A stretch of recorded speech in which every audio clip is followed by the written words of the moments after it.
ಜೋಳಿಗೆಯ ಹೊಲಿದುಕೊಳ್ಳಲು ಬೇಕು ಸಿದ್ದೇಶ್ವರ ಅಂತ ಪುಣ್ಯಾತ್ಮರೇ, ಸಿದ್ದಯ್ಯ ಪುರಾಣಿ ಅಂತ ಒಂದು ದಿವ್ಯವಾಗಿರುವಂತ ಜೋಳಿಗೆಯಿಂದ ಏನು ಮಾಡಿದ್ರು ಅಂದ್ರ ಅವ್ರು ಯಾವುದ ಔಷಧಿಯನ್ನ ಕೊಡ್ಲಿಲ್ಲಮ್ಮ. ಏನು ಮಾಡಿದ್ರು ಅಂದ್ರ ತಮ್ಮ ಪರಮ ಪವಿತ್ರವಾಗಿರುವಂತಹ ಹಸ್ತದಿಂದ ಏನು ಮಾಡಿದ್ರು ಅಂದ್ರ ಶ್ರೀ ವಿಭೂತಿಯೊಂದನ್ನು ಕೊಡ್ತಾರೆ. ವಿಭೂತಿ ಗಟ್ಟಿಯೊಂದನ್ನು ಕೊಡ್ತಾರೆ. ರೇಣುಕಾ ಎನ್ನುವ ತಾಯಿ ವಿಭೂತಿ ಗಟ್ಟಿ ಕೊಟ್ಟು ಹೇಳ್ತಾರಂತ, ಯಾವ ಔಷಧಿಯನ್ನು ನೀನು ತೆಗೆದುಕೊಳ್ಳಾಕ್ ಹೋಗಬೇಡವ, ಈ ವಿಭೂತಿಯನ್ನ ನಿತ್ಯ ನೀನು ಧರಿಸು, ನಿನಗೆ ಬಂದಿರುವಂತಹ ಕುಷ್ಠರೋಗ ವಾಸಿಯಾಗತ್ತ ಅಂದಾಗ ಅವಾಗ ವಿಭೂತಿಯನ್ನ ಧರಿಸ್ತಾ ಇರುವಂತಹ ಸಂದರ್ಭದೊಳಗ ರೋಗ 20 ದಿನಗಳ ಕಳೆಯುವುದರೊಳಗಾಗಿ ಮಾಯವಾಗಿತ್ತಂತ ನೋಡ್ರಿ ಪುಣ್ಯಾತ್ಮರೇ. ವಿಭೂತಿಯೊಳಗ ಅಂತ ಒಂದು ಶಕ್ತಿ.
ಅವಾಗ ಮಹಾದೇವಿ ಎನ್ನುವಂತ ನಾಮಕರಣವನ್ನ ಮಾಡಿದ್ರು.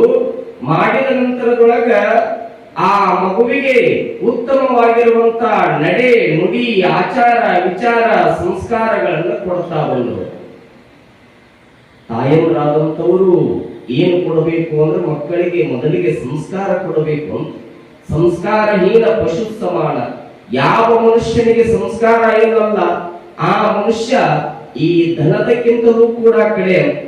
ಇಲ್ಲಿ ಸುಮತಿ ಮತ್ತು ನಿರ್ಮಲಾ ಶೆಟ್ಟಿಯವರು ಆ ಮುದ್ದಾಗಿರುವಂತಹ ತಮ್ಮ ಮಗುವಾಗಿರುವಂತಹ ಮಹಾದೇವಿಗೆ ಹೇಳ್ತಾರೆ, ಯಾವ ರೀತಿಯಾಗಿ ಅವರು ಸಂಸ್ಕಾರವನ್ನ ಕಲಿಸಿದ್ರು ಅಂದ್ರ, ಹೇಳು ಮಗುವೆ ಒಂದು, ಹೇಳು ಮಗುವೆ ಒಂದು, ಪರಬ್ರಹ್ಮ ಒಂದು, ಹೇಳು ಮಗುವೆ ಎರಡು, ಶಿವ ಶಕ್ತಿಗಳು ಎರಡು, ಹೇಳು ಮಗುವೆ ಮೂರು, ಸೃಷ್ಟಿ ಲಯ ಸ್ಥಿತಿಗಳು ಮೂರು, ಹೇಳು ಮಗುವೆ ನಾಲ್ಕು, ವೇದಗಳು ನಾಲ್ಕು, ಹೇಳು ಮಗುವೆ ಐದು, ಪಂಚ ಮಹಾಭೂತಗಳು ಐದು, ಹೇಳು ಮಗುವೆ ಆರು, ಷಟಸ್ಥಲಗಳು ಆರು, ಹೇಳು ಮಗುವೆ ಏಳು, ಸಪ್ತ ಸ್ವರಗಳು ಸಪ್ತ ಋಷಿಗಳು ಏಳು, ಹೇಳು ಮಗುವೆ ಎಂಟು, ಹೇಳು ಮಗುವೆ ಎಂಟು, ಅಷ್ಟಾವರಣಗಳು ಎಂಟು.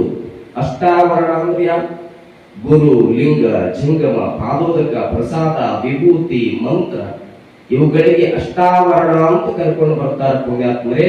ಹೇಳು ಮಗುವೆ ಒಂಬತ್ತು, ನವಗ್ರಹಗಳು ಒಂಬತ್ತು, ಹೇಳು ಮಗುವೆ 10, ನೀ ಯಾವಾಗಲೂ ಕೂಡ ಜೀವನದೊಳಗ ಕೀರ್ತಿ ಶಿಖರವನ್ನ 10 ಅನ್ನುವಂತಹ ಸಂಸ್ಕಾರವನ್ನ ತಂದೆ ತಾಯಿಗಳು ಕೊಡ್ತಾ